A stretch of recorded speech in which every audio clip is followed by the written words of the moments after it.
Почна да тече и третиот рок за градежните фирми да се пријават за уривање на бесправно изградените објекти во општина Чаир. Прва на списокот е дивоградбата пред Мавровка, а за нејзиното рушење вредноста на ново распишаниот тендер, кој ќе трае 2 недели, е двојно поголема од претходните два и чини неверојатни 2 милиони денари.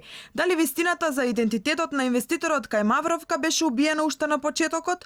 Општината тврди дека инвеститорот што гради бил непознат, пошто се отвара прашањето зошто сопственикот на земјиштето, ако веќе тој не е вистинскиот инвеститор, не пријави дека непознато лице гради на неговиот приватен имот, односно врши узурпација на неговиот плац. Токму прашањето кои останаа нејасни ги поставивме до општина Чаир. Дали сопственикот на дозволата за градба, кој требал според таа дозвола да го врати објектот во истата положба, е истиот што сега ја изгради дивоградбата? Ако е истиот, зошто општината го бараше инвеститорот по огласи во весници?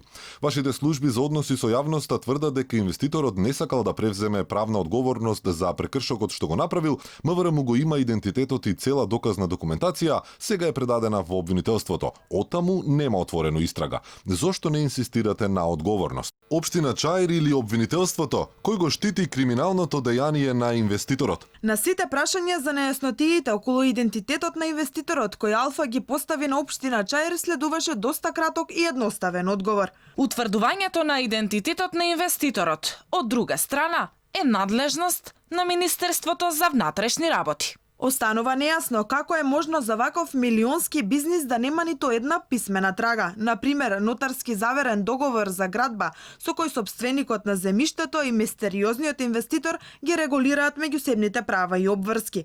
Прашање со кое може би треба да се позанимаваат со одветните институции е и периодот од избивањето на пожарот до почетокот на градбата. Кафулето изгоре на 1 мај, а со градба се почна по месец и половина. Според долгогодишни градежници, ова е период доволен да се изработи само идејно решение, но невозможно е за волку кусо време да се стигне до главен проект, да се изработат сите неопходни елаборати, од напојување на електрична енергија, статика, вода, канализација и уште многу други.